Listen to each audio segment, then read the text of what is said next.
Salut chers téléspectateurs, merci d'avoir choisi École d'Art pour vous informer. Je suis Nicole Yoka et c'est comme toujours avec un immense plaisir que je vous retrouve pour vivre et partager avec vous le meilleur de l'art. Au sommaire de ce jour, nous avons la conférence de presse du Festival international de court-métrage et le retrouvaille entre les stylistes et mannequins. Bienvenue dans École d'Art.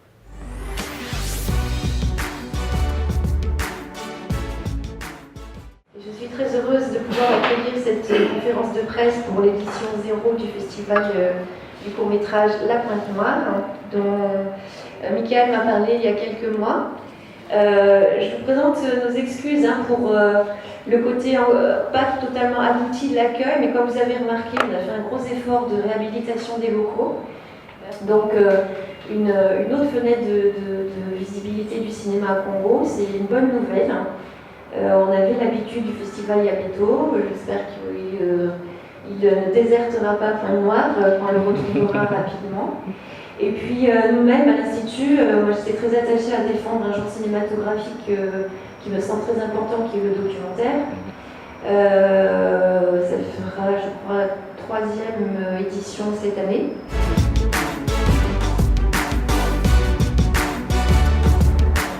La Pointe Noire.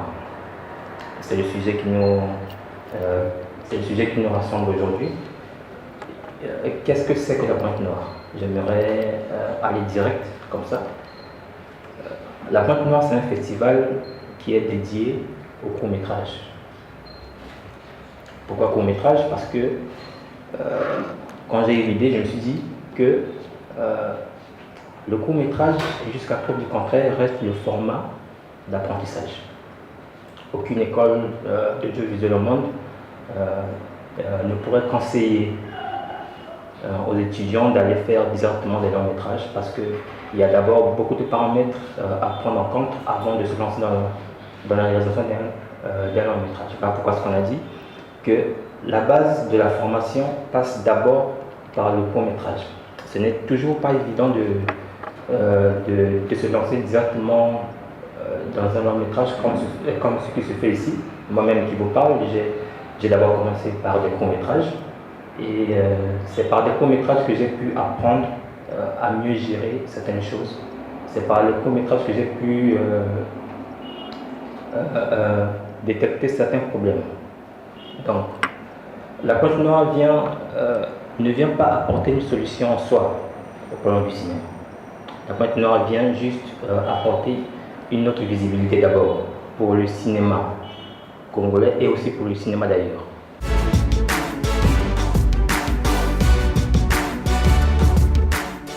Il manquait un peu le regard des autres pour qu'on puisse se juger aussi.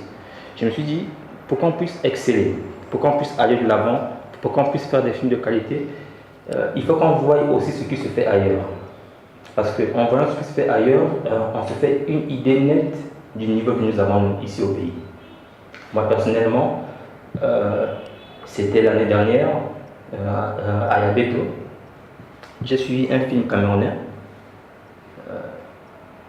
qui s'intitule Aya, je crois, ou Adia, je ne sais pas quoi. Ce film m'a marqué, un court métrage. Ce film m'a marqué, il était tellement bien fait que je me suis dit, waouh, quel niveau! Et je n'ai pas caché de le dire à tous mes confrères. J'ai dit, l'année prochaine, quand ils viendront à Yabeto, ils viendront trouver un court-métrage qui sera là. Qui ne sera peut-être pas de taille, qui ne sera peut-être pas de niveau, je ne sais pas, de qualité extra, mais ils viendront trouver quand même un court-métrage que je vais faire avec mon cœur pour essayer aussi de montrer ce que nous valons. C'est à partir de ce moment-là que je me suis dit, si seulement si ce film camerounais a pu créer quelque chose en moi, vous voyez, pour essayer un peu de booster quelque chose en moi, je me suis dit, ce serait peut-être mieux qu'on puisse aussi le faire pour tout le monde, que tout le monde puisse avoir ce déclic dans sa tête. Parce qu'il ne suffit pas seulement de faire un film pour dire, bon d'accord, j'ai fait un film, mais le film, il doit être quand même assez acceptable. Il faut que les gens, en suivant ce film, puissent se dire que bon d'accord, il y a eu tel problème, il y a eu telle difficulté, mais le film est quand même acceptable parce que jusqu'à preuve du contraire, notre pays n'a pas de moyens adéquats pour faire des films top, top, top de chez quoi.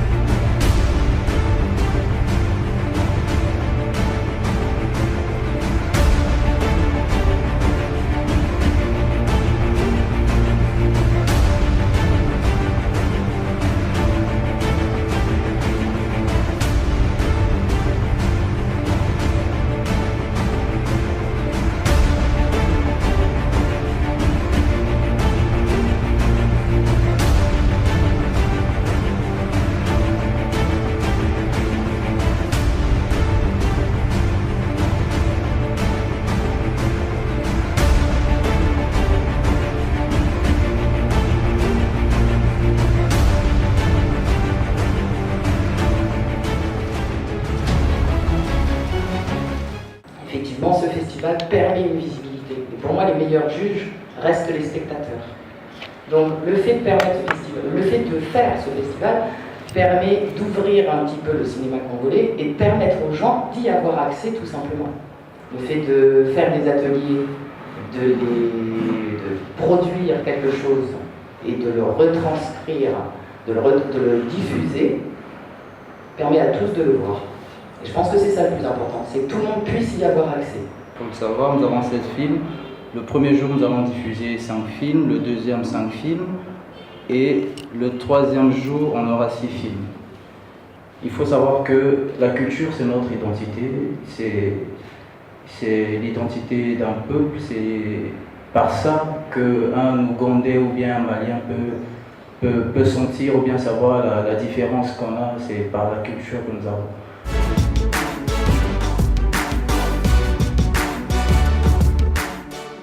C'est tout simplement parce que nous voulons montrer justement que nous sommes là.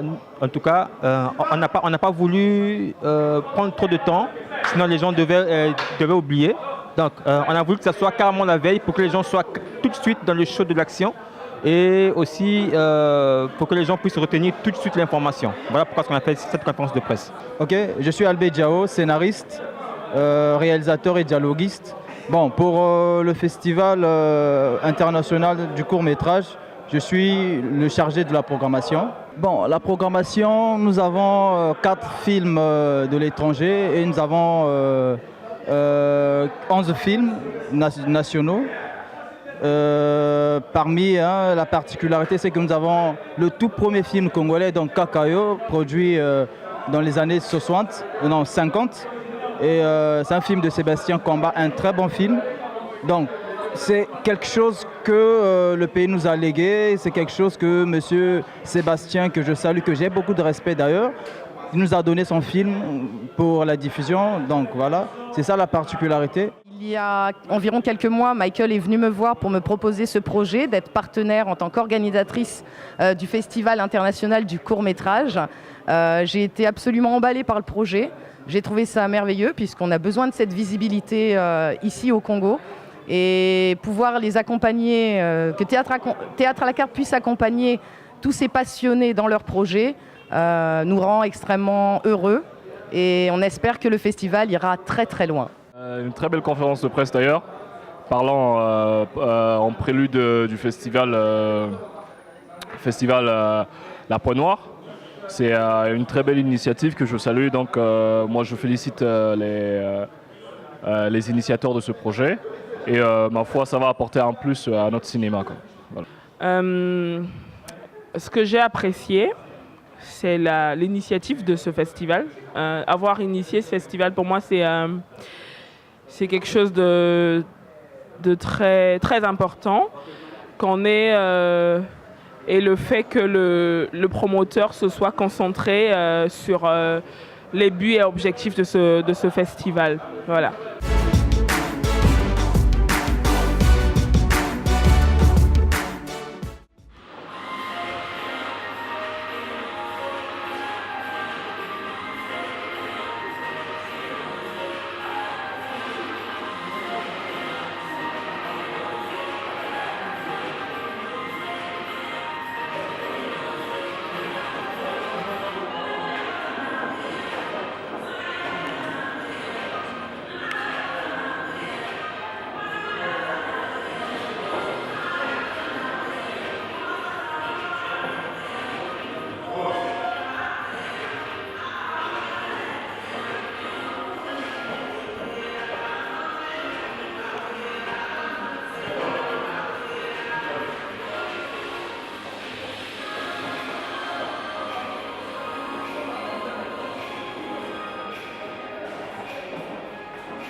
ici, nous sommes là pour l'événement Bissonabisso, qui lui est un grand rendez-vous de mode.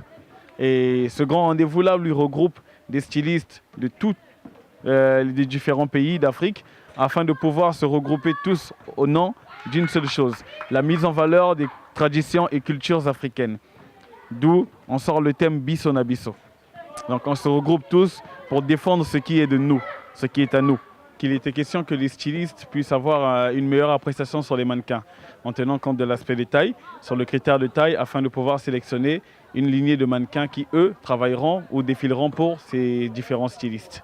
Le rendez-vous de l'événement se passe en 2 phases. Alors, nous avons la date du 7 septembre 2018, ainsi que celle du 8 septembre 2018. Pourquoi ces 2 dates? Le 7, d'entrée de jeu, nous avons la journée porte ouverte. Celle qui vous donne l'occasion à tous de pouvoir venir discuter avec les stylistes, les mannequins, tous les acteurs qui vont, eux, prendre part à cet événement. Donc c'est une journée porte ouverte, vous allez découvrir leurs produits, leurs services, ainsi de suite. Et le 8, par contre, c'est le grand rendez-vous. C'est le jour où on se donne rendez-vous afin de pouvoir découvrir dans toute sa plénitude l'événement par le biais d'un grand défilé de mode qui va regrouper tous ces stylistes-là comme cités, qui viennent d'ailleurs, ainsi que tous ces mannequins-là qui, eux, viennent d'ailleurs ou d'ici pour rien que notre bonheur et notre plaisir.